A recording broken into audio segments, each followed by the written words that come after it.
जब तक इस देश में ये मदरसा मिशनरी स्कूल बंद नहीं होंगे और समान शिक्षा लागू नहीं होगी, तब तक मोहम्मद साहिल साक्षी को मारता रहेगा।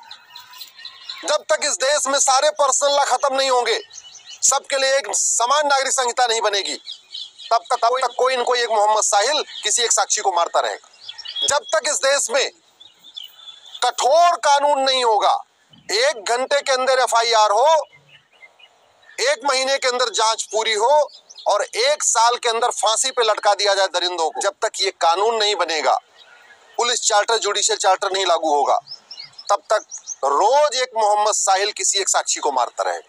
एक 16 साल की बेटी साक्षी, उसको मोहम्मद साहिल ने चाकुओं से गोद के हत्या कर दिया। 30-35 बार चाकू मारने के बाद भी पेट नहीं भरा तो पत्थल से कुचल के, पहले पत्थलबाजी करते थे, अब तो पत्थल से कुचल रहे हैं, सर को कुचल रहे हैं। और इस हत्या के बाद जैसे हमेशा होता आया, ट्विटर पे ट्रेंडिंग हो गई जस्टिस फॉर साक्षी। बहुत सारे लोगों ने फेसबुक पर फोटो शेयर कर दिया, साक्षी को न्याय दो। कैंडल मार्च हो गया, साक्षी के हत्यारों को फांसी दो। नेताओं के भी बयान आ गए, बहुत सारे अपने आप को जो हिंदू हितैषी कहते हैं वो भी अपने बयान दे रहे हैं। और हमेशा ऐसा होता है, पिछले 75 साल में ही हो रहा है। हत्या होती है, कैंडल मार्च होता है, बयान आता है, निंदा होती है, तू मैं होगा, आरोप प्रत्यारोप होगा, नूरा कुश्ती होगी, लेकिन जो काम करना चाहिए वो काम नहीं होता। मैं ये पूछ रहा हूं, चीन में किसी साक्षी की हत्या क्यों नहीं होती? सिंगापुर में कोई साहिल मोहम्मद आके किसी साक्षी को क्यों नहीं मार देता? कोरिया में किसी मोहम्मद साहिल की इतनी हिम्मत क्यों नहीं पड़ती कि वहां की किसी साक्षी को मार दे? ये भारत में ही मोहम्मद साहिल साक्षी को क्यों मारता है? जानते हैं क्यों? क्योंकि हमारा कानून घटिया है, हमारी शिक्षा व्यवस्था घटिया है। जब तक ये अल्पसंख्यक बहुसंख्यक का खेल खत्म नहीं होगा, तब तक मोहम्मद साहिल साक्षी को मारता रहेगा। जब तक इस देश में ये मदरसा मिशनरी स्कूल बंद नहीं होंगे और समान शिक्षा लागू नहीं होगी, तब तक मोहम्मद साहिल साक्षी को मारता रहेगा। जब तक इस देश में सारे पर्सनल लॉ खत्म नहीं होंगे, सबके लिए एक समान नागरिक संहिता नहीं बनेगी, तब तक कोई न कोई एक मोहम्मद साहिल किसी एक साक्षी को मारता रहेगा।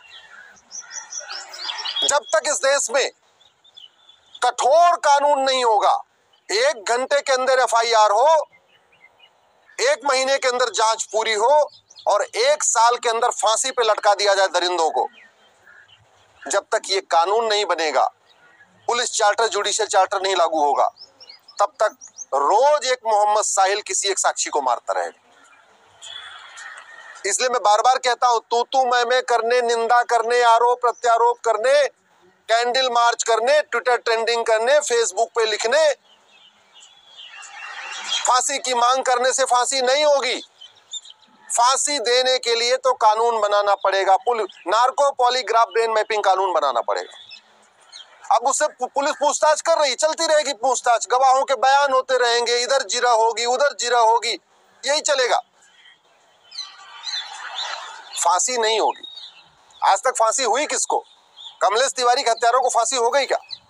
बादल के हत्यारों को फांसी हो गई क्या? डॉक्टर नारंग के हत्यारों को फांसी हो गई? हिना तलरेजा के हत्यारों को फांसी हो गई? अंकित सक्सेना के हत्यारों को फांसी हो गई? कितने हत्यारों को फांसी हुई? इसके बावजूद फांसी मांग करते रहते। अरे भैया, फांसी की मांग करने से फांसी होनी होती तो अब तक 1000-2000 को फांसी हो गई होती, किसी को नहीं हुई। और कोई ऐसा दिन नहीं गुजरता जब भारत में कहीं न कहीं एक जगह किसी न किसी साक्षी को या तो लफ्ज़हात में नहीं फंसा लिया जाता, और नहीं अगर फंसती है तो मार नहीं दिया जाता। देखते देखते अफगानिस्तान में खत्म हो गए, पाकिस्तान में खत्म हो गए, बांग्लादेश में खत्म हो गए, हिंदुस्तान के 9 राज्यों में खत्म हो गए। भारत के 200 जिलों से पलायन हो रहा है। इसके बावजूद भी अभी जो काम होना चाहिए उसकी मांग करते ही नहीं। टीवी में डिबेट होती है, लेकिन जिहाद का समाधान क्या, उस पर चर्चा नहीं होती। पुलिस रिफॉर्म, जुडिशियल रिफॉर्म करना पड़ेगा जिहाद को रोकना है तो। ये जो विशेष कानून, विशेष दर्जा, विशेष योजना, विशेष जो स्पेशल स्टेटस है, इसको खत्म करना पड़ेगा। ये अल्पसंख्यक बहुसंख्यक का कॉन्सेप्ट खत्म करना पड़ेगा, माइनॉरिटी मेजॉरिटी का कॉन्सेप्ट खत्म करना पड़ेगा, मदरसा मिशनरी स्कूल बंद करना पड़ेगा, गुरुकुल शिक्षा लागू करनी पड़ेगी, वैदिक शिक्षा लागू करनी पड़ेगी, जिससे क्या खाना है क्या नहीं खाना, क्या पढ़ना क्या नहीं पढ़ना, क्या देखना क्या नहीं देखना, क्या सुनना है क्या नहीं सुनना, इस चीज का भाव बच्चे में बचपन में डालना पड़ेगा। ये पर्सनल लॉ खत्म करके समान नागरिक संहिता लागू करना पड़ेगा, तब जाके सबके बीच में प्रेम बढ़ेगा, तब जाके साक्षी बचेगी। ऐसे नहीं बचेगी बतौलेबाजी करने से, भाषणबाजी करने से। घुसपैठियों के खिलाफ फांसी देने का कानून बनाना पड़ेगा, जिहादियों को फांसी देने का कानून बनाना पड़ेगा, और न्यायिक व्यवस्था ठीक हो, न्यायिक व्यवस्था 1 साल के अंदर सजा होना शुरू हो जाए, इसके लिए जुडिशियल चार्टर लागू करना पड़ेगा। मेरा आप लोगों से हाथ जोड़ के निवेदन है, इस वीडियो को घर घर पहुंचाइए, अधिक से अधिक शेयर करिए।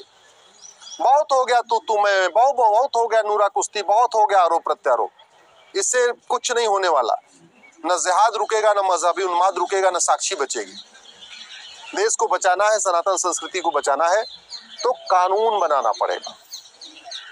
Police reform, judicial reform, election reform करना पड़ेगा, एजुकेशन रिफॉर्म करना पड़ेगा।